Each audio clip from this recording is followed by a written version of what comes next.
The Doc is In is sponsored by Amada Senior Care.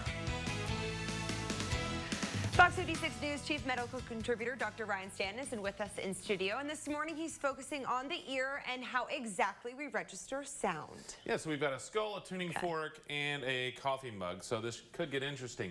But the question was last week, right here in the studio, why does your voice sound different to yourself than when you hear it on a recording? Yeah, why am I like Beyonce when I sing in the shower, but then I'll record myself and it's like the worst thing ever. At no point have I ever thought I sound like Beyonce, but I can't stand hearing myself on a recording after one of these segments, on the radio, wherever, because it sounds very different. And there's a reason for that, because to ourselves, we have two versions of hearing, but to everybody else, your voice is actually through the air, through the sound of it. But there's another very important aspect of it. We have the tympanic membrane that actually registers sound. That's how we hear sound that we have. But at the same time, we also have the bones of the skull. And so what we are hearing when we are hearing our own voice is a combination of air conduction and bone conduction.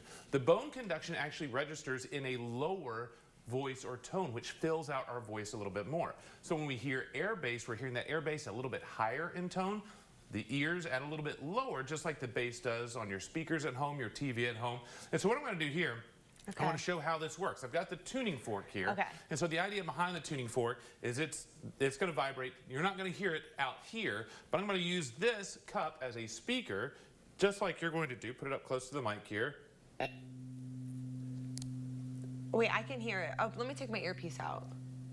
Yeah, I can't hear it anymore. But you can't hear it out here, but you can hear it through here. And that's how bone conduction works. It takes your sound, goes through the skull, which in this case is a coffee mug, and then that'll broadcast it out to you. And that makes it sound a little bit lower. So when you're hearing yourself, you sound like a crooner, but to others, a little bit of, I don't know, I'm not going to say anything bad about anybody's voice, but it so sounds great I to don't me. sound like Beyonce, is what You're our Beyonce right here inside studio, but that is one reason it sounds different. Coming up, we're going to talk about the next segment and how we can use that in terms of some hearing aids and giving people the chance to hear that may not normally be able to hear. Are we going to use the skull at all? We will use the skull for the next one, yes. Sounds good. Can't wait. We'll be right back after the break.